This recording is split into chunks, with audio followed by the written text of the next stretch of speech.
Good morning mga day, this is Basudan, yung vlogger, a day in my life as a content creator at age of 14. Kaya naman papasabi ka na lang talaga dito ng I for Dago!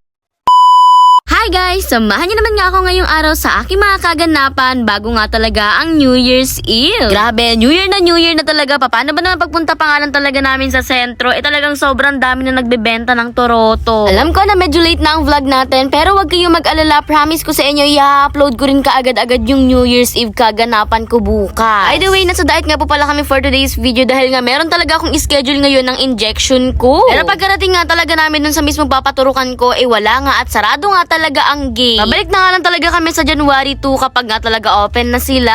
Diyos ko, medyo kinabahan ako dun. Akala ko mag-New Year ako na merong injection. Grabe naman. Bale, ayan, after nga po palang pumunta dun sa papaturukan, eto at dumiretso naman nga po pala kami dito nga po pala sa kakainan namin ng tanghalian namin for today's video. Bale, sa Parisan na nga lang po pala kami dyan kumain ng tanghalian dahil okay na solve naman na nga rin talaga sa amin yan. Hilig din kasi talaga itong sila mama at dada sa Pares. Kaya naman eto, dito na nga lang talaga namin naisipan kumain ng tanghalian namin. Bale, after nga po palang kumain, dumiretso naman nga po pala kami sa New One dahil bibili nga kami ng mga lobong pinapabili ni mama to dahil gagamitin nga raw talaga yun mamayang New Year's Eve. Habang naghahanap nga si mama ng lobo, eto naman nga si Baby Sir nakakita nga ng bola kaya naman binilhan na naman namin siya ng laruan. Diyos ko, tong bata na to lagi na lang kapag nakakapuntang diet lagi nagpapabili ng laruan tapos hindi naman napapakinabangan kapag matagal na. Sa bagay, ganyan naman talaga ang mga bata. Sa unang tingin lang talaga nila gusto yung mga laruan, depende na lang talaga. After naman nga po palang pumunta sa New One, dumiretso naman nga po pala kami sa palengke dahil bibili nga po pala kami na mga kakailanganin mamaya sa lulutuin nila mama. Mas kulang pa nga talaga kami ng dalawang prutas na grapes tsaka kiwi. Kaya naman dito na lang din kami sa may palengke bumili. Prutas tsaka pang sotanghon na nga lang po pala ang nabili namin sa palengke dahil sobrang dami na nga tao. Kaya naman sabi namin isa basod na nga lang kami bibili. Hindi na talaga kaya makipagsiksikan pa sa sobrang dami ng tao. By the way, ito naman nga po pala yung ganap nila Tita Star dun sa Takad habang kami naman nga po pala ay nasa dae.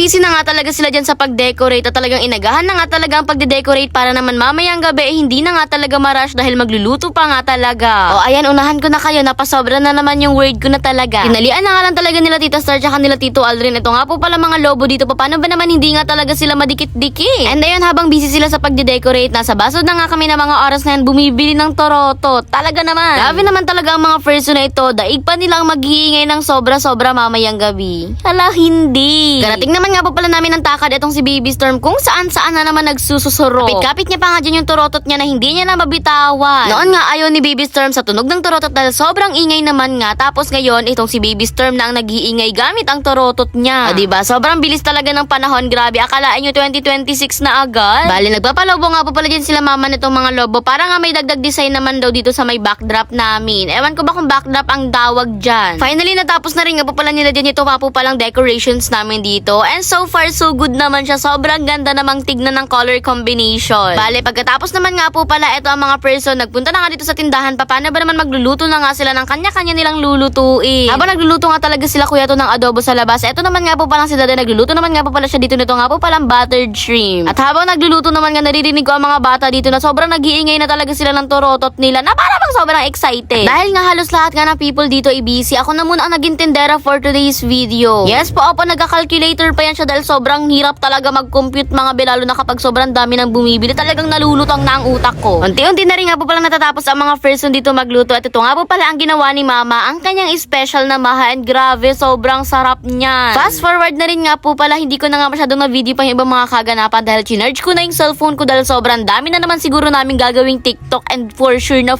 na yan. Tapos ko mag-alas 12 na tapos muntik ko pa makalimutan na hindi pa pala nakakagawa ng prosperity bowl. Yan naman samahan nyo nga akong gumawa ng prosperity bowl for today's video pero gagawan ko na nga na po pala to ng hiwalay na reels para nga sa mga explanation. Habang gumagawa nga po pala kami ng prosperity bowl, ibigla kaming napatigil dahil nga hindi magkasya yung 12 na itlog dun sa mismong bowl. Kaya naman sabi ko nga ay maghahanap pa nga kami ng pampalit dito na bowl na mas medyo malaki-laki. Dahil nyos ko, 8 itlog lang yung kasya. Habang busy kami gumawa ng prosperity bowl, eto naman nga ang Tita Star nyo, nag-iihaw na nga siya dito. Nito nga talagang lemp liampo. Over naman sa ulit-ulit siya. Nang makahanap na nga kami dyan ng medyo mas malaki-laking bowl, inulit na nga lang po pala namin yung dating procedure na ginawa namin kaganina. Kalimutan na nga po pala kasi namin bumili na medyo mas malaki-laki ay para nga talaga sa gagawin naming prosperity bowl. Kaya naman kung ano nga lang yung available, iyon na nga lang yung ginamit namin. Nagkasya naman nga yung itlog. 11 na itlog lang yung kasya pero pinagkasya na namin yung 12 and finally tapos na rin kami gumawa ng prosperity bowl. And abangan nyo na nga lang yung reels ko para sa explanation niya. Bale yan, kumakain na rin nga po pala ako sa mga oras na dahil medyo nagugutom na nga rin ako at wala pa nga akong gabihan. Konting kanin lang naman yung kinain ko. Paano ba naman kakain pa nga ako mamayang alas 12 ng gabi? Para nga lang to hindi ako malipasan ng gutom dahil parang kumukulo na yung tiyan ko. Ala hindi. And ayun, bibitinin ko na muna kayo for today's video. Kaya naman abangan nyo na nga lang talaga ang ating vlog para sa New Year's Eve ganap. Huy, hanggang dito na lang at sana nag-enjoy nga kayo. Kaya naman yun lang. Salamat, bye and God bless. Thanks for watching. Mwaps!